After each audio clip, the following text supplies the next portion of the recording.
Jokowi ini yang merusak meritokrasi di Indonesia.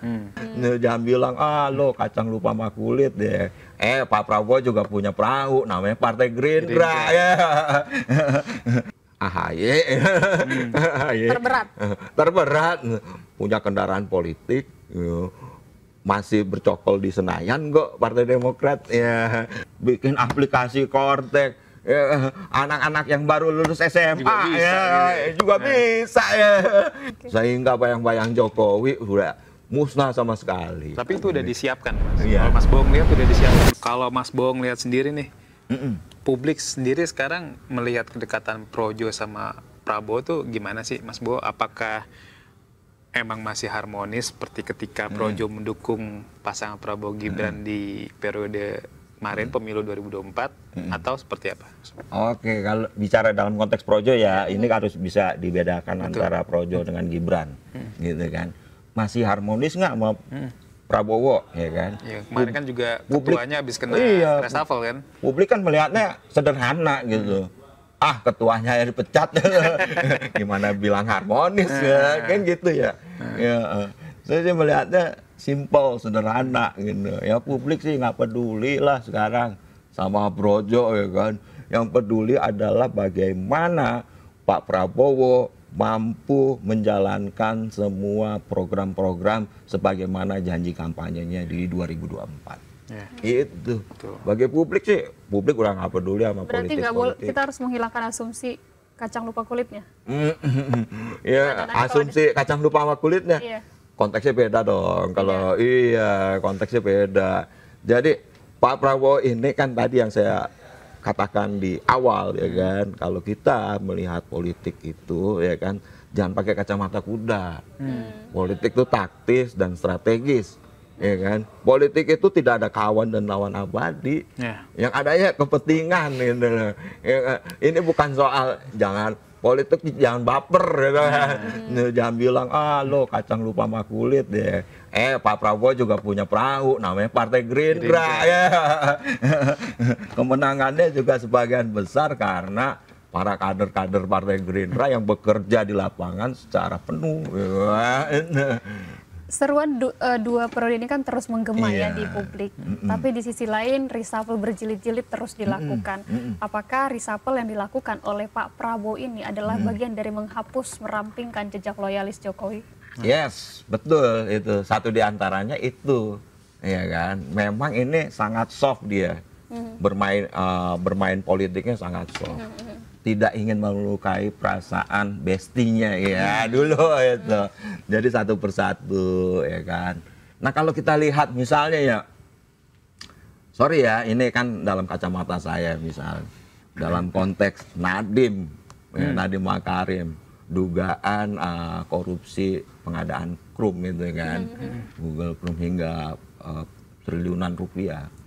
Itu kan sebetulnya yang dibidik itu ya Jokowi. Kenapa demikian? Karena Nadiem ini sebagai pembantunya Jokowi hanya menjalankan perintah dari bosnya. Gini. Jadi, nah tadi menyambung dengan pertanyaan Mbak Adi kan, harmonis atau enggak ya kita bisa simpulkan sendirilah. Dilepas sama Pak Prabowo ini lepas. Menterinya disikat. Halus tapi cara bermainnya menarik ini, iya menarik. Saya suka dengan gaya-gayanya Pak Prabowo ya. Jadi dia coba menghilangkan bayang-bayang rezim lama, rezim sebelumnya dengan cara-caranya dia sendiri. Nah orang nggak ada yang memahami ini, misalnya ya tadi balik lagi soal Nadiem gitu kan. Jangan dilihat Nadiemnya. Nadiem siapa? Ya pembantunya Jokowi. Nadiem bisa melakukan pengadaan Krum yang nilainya hingga puluhan triliun itu, ya kan? Kan atas perintah bos.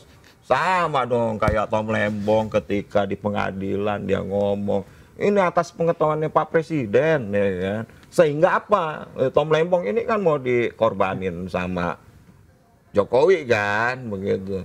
Pak Prabowo kasih abolisi ini korban politik, Tom Lembong kasih abolisi. Meskipun nggak ada. Nah itu yang tadi kalau kita cermati satu persatu sebuah peristiwa ya, maka bisa kita simpulkan ini Pak Prabowo ingin melepas bayang-bayangnya Jokowi. Ada skenario yang dimainkan Jokowi, ya kan? Karena 10 tahun berkuasa dia menancapkan kukunya terlalu dalam. Orang-orangnya terlalu banyak, gitu. Wah masih bisa dipakai nih. Coba ngerjain si A, ya kan? Nggak bisa. Padahal baju abang ini udah menggambarkan kotak-kotak ke arah sana, tapi kritiknya kenceng banget ya. Nah, Mas Bo, ini kalau misalnya dengan undangan Projo ke Pak Prabowo ini, itu kan dengan dorongan Projo yang berharap bisa Pak Prabowo dan Gibran bisa lanjut 2 periode, apakah berarti ini menunjukkan kalau Projo tuh ingin bahwa sistem demokrasi atau di Indonesia tuh yang dalam arti politik dinasti itu masih terus berlanjut, gimana? Ya, Mas politik dinasti ya. Kalau Projo ini kan yang Projo lagi Jokowi lah. Jokowi ini yang merusak meritokrasi di Indonesia, ya kan, dengan meloloskan anaknya yang masih seumur jagung tuh, Gibran, ya kan. Jadi teringat sama liriknya lagu Iwan Fals tuh. Ya kan, sore hari di Tugu Pancoran, anak sekecil itu dipaksa menjadi wapres. Itu. Iya. Jadi yang merusak meritokrasi itu ya Jokowi sebetulnya. Jadi bukan right man in the right place aja sekarang. Sekarang sih like or dislike gitu kan. Tapi kan Pak Prabowo ingin membenahi itu semua dengan merekomendasikan Pak Purbaya sebagai Menteri Keuangan yang dikenal publik sebagai Jenderal Koboi, ya itu kan, itu luar biasa loh. Yang teranyar apa ya? Saya mau kasih tahu nih, ya kan, selama ini ya kan, kasus Kortek itu seolah ditiup angin begitu saja, seolah menguap, dibuka sama Pak Purbaya, iya kan, ini yang sekian triliun ya, bikin aplikasi Kortek. Anak-anak yang baru lulus SMA juga bisa ya dibongkar satu persatu itu.